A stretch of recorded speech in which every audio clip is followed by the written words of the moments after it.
Friends, எல்லாரும் நல்லா இருக்கீங்களா? நல்லா இருக்கீங்கன்னு நினைக்கிறேன். நானும் நல்லா இருக்கேன். ஹாப்பியாக இருங்க.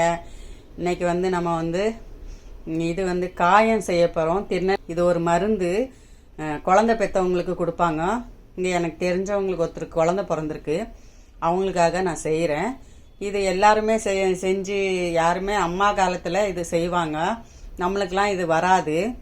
அதனால் நம்ம இது ஒரு வீடியோவாக போட்டால் எல்லாருக்கும் யூஸ்ஃபுல்லாக இருக்கும்னு சொல்லி நான் போட்டேன். எனக்கு தெரிஞ்சவங்களுக்கு ஒருத்தருக்கு நான் ரெடி பண்ணி கொடுக்குறேன். அதனால தான் செய்கிறேன். இப்போது குழந்தை பெற்று 15 நாளில் அவங்களுக்கு கொடுக்கணும். இப்போ அதுக்கு என்னென்ன பொருட்கள் தேவைன்னு பார்க்கலாம் வாங்க. நம்மளுக்கு 1 கப்பு தேங்காய், அது 1 கப்பு தேங்காய் பால் எடுத்துக்கணும். 1 கப்பு பூண்டு தொலி உரிச்சது, ஒரு 25 கிராம் கடுகு, இதை வறுக்கணும். கடுகை, சுக்குப்பொடி 1 ஸ்பூனு முழுசாக. இது கருப்பட்டி போடணும். என்கிட்ட கருப்பட்டி இல்லை, பனை வெல்லம். அப்புறம் இதுக்கு சாலில் சதகுப்பன்னு ஒன்று போடுவாங்க, நாட்டு மருந்து கடையில் கிடைக்கும். அது என்கிட்ட இல்லை, அதனால் அதை போடலை. அப்புறம் ஒரு 25 ml நல்லெண்ணெய். இவ்வளோதான் இதுக்கு தேவையான பொருட்கள். இப்போ எப்படி செய்யலாம் பார்க்கலாம் வாங்க. இந்த பேனில் இந்த கடுகை வறுக்கணும். நம்ம 25 கிராம் கடுகு வச்சுருக்கோம். இந்த கடுகை வறுக்கணும்.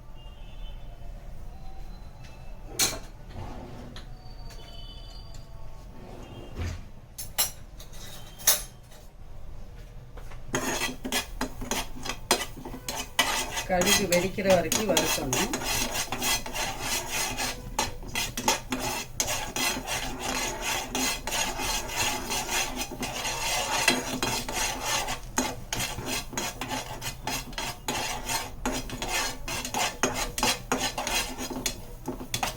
இதுதான் மருந்து.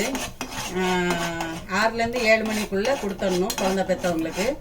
ஆனால் சாப்பாடும் சாப்பிடக்கூடாது, இதுக்கு மேலே தண்ணியும் குடிக்கக்கூடாது. ஏன்னா தண்ணி சாப்பாடுலாம் சாப்பிட்டோம்னா குடித்தோன்னா லூஸ் மோஷன் ஆகிறதுக்கு சான்ஸ் இருக்குது. அதனால தான் இதை மட்டும்தான் கொடுப்பாங்க. தண்ணி சாப்பாடு எதுவும் கொடுக்க மாட்டாங்க. அந்த மாதிரி கொடுக்கறதுக்கு தான் இந்த காயம்னு சொல்லி செஞ்சு கொடுப்பாங்க குழந்தை பெற்றவங்களுக்கு. வயிற்றில் இருக்கிற கசடு கழிவு, வயிற்றில் இருக்கிற இதெல்லாம் வந்துடும் அப்படின்னு அந்த காலத்தில் கொடுப்பாங்க. எனக்கெல்லாம் எங்கள் அம்மா கொடுத்துருக்காங்க. ஆனால் இப்போ எங்கள் அம்மா கிட்ட கேட்டு தான் நான் செய்கிறேன், அவங்களுக்காக, எனக்கு தெரிஞ்சவங்களுக்காக. இப்போ கடுகு நல்லா வெடிக்குது. இந்த ஸ்டேஜில் ஸ்டவ் ஆஃப் பண்ணிவிடுங்க. இதை நம்ம பொடி பண்ணிக்கணும். இப்போ தேங்காய் அரைச்சிட்டோம். இப்போ தேங்காய் பால் எடுத்துக்கலாம். குக்கரில் எடுக்கிறேன்னா, நீங்கள் குக்கரில் வேணுன்னா சட்டியில் கூட பாத்திரத்தில் கூட நம்ம பேனில் கூட அவிச்சிக்கலாம். இந்த தேங்காய் பாலில் தான் பூண்டை அவிச்சு எடுக்கணும். நான் குக்கரில் தான் வைக்க போகிறேன். நம்ம 2 தேங்காய் பால் எடுக்கணும். இப்போ 1 தேங்காய் பால் தான் நம்ம விட்டுருக்கோம். 2 தேங்காய் பால் எடுத்துக்கலாம். இதில் பூண்டை போட்டு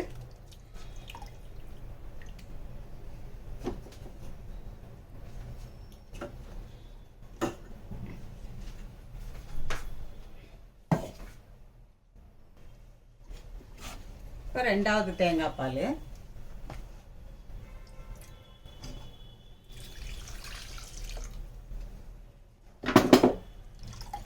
இந்த 2வது தேங்காய் பால் எடுத்துக்கலாம்.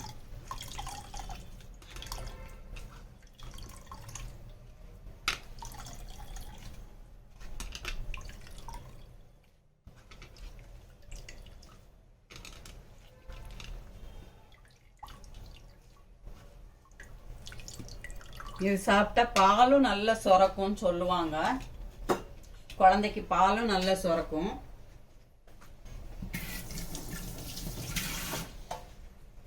இதே மாதிரி 3 காயம் கொடுப்பாங்க. 15 நாளைக்கு ஒன்று, திருப்பி அதுலேருந்து இன்னொரு 15 நாளைக்கு ஒருக்க, அந்த மாதிரி 3 வாட்டி செஞ்சு கொடுப்பாங்க. பாலும் ஊறும் நல்லன்னு சொல்லுவாங்க. இப்போ நம்ம இதில் பூண்டை சேர்த்துக்கலாம். பூண்டை சேர்த்து இப்போ நம்ம வேக வைக்கணும். ஸ்டவ்வில் வச்சு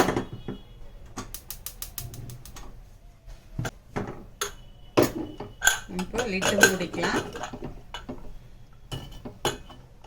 இதில் ஹையில் ஒரு விசில் வந்தோன்னா ஸ்லோவில் ஒரு 4-5 விசில் வர்ற மாதிரி வச்சுக்கோங்க. அப்போ நல்லா குழைய வெந்திருக்கும் நம்மளுக்கு.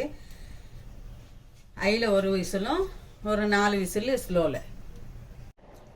கேஸ் காலி ஆகிடுச்சு, அதனால் இண்டக்ஷனில் தான் வச்சுருக்கேன். இப்போ விசில் வந்து அடங்கிடுச்சு. இப்போ நம்ம திறந்து ஓப்பன் பண்ணி பார்த்துக்கலாம். தேங்காய் பாலில் பூண்டை வச்சது. இப்போ இந்த ஸ்டேஜில் நம்ம மத்தலையும் கடைஞ்சிக்கலாம். நல்லா வெந்துருச்சுன்னா மத்தலையும் கடைஞ்சிக்கலாம். இல்லைன்னா நம்ம மிக்சியில் போட்டு அரைச்சிக்கலாம். இல்லை பிளெண்டர் யூஸ் பண்ணிக்கலாம். இந்த பூண்டு வந்து நல்லா அரையணும். இப்போ அரைச்சிட்டு பார்க்கலாம்.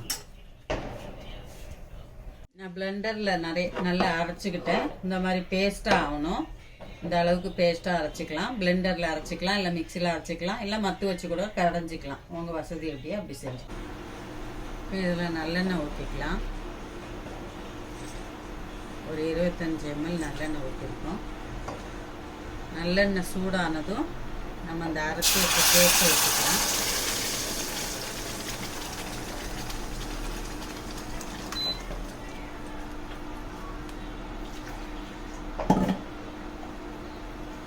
நம்ம அது தண்ணி கழுவி வச்சுருந்தோம் மிக்சியை.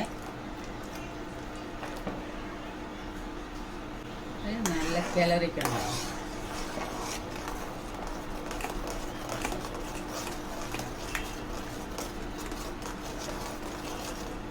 இதுக்குள்ள இந்த கடுகு பொடி நம்ம சேர்த்துக்கலாம். கடுகு பொடி திரிச்சு வச்சேன்.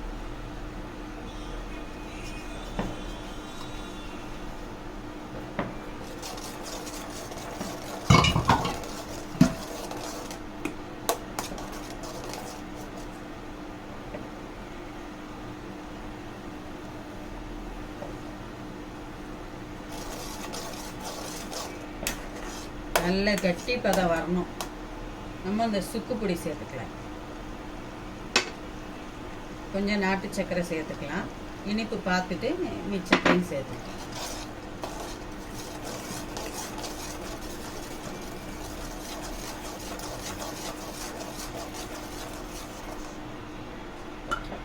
ஸ்வீட்டை எடுத்து கொடுக்கறது ஒரு சிட்டிக்கு அளவு உப்பு போட்டு.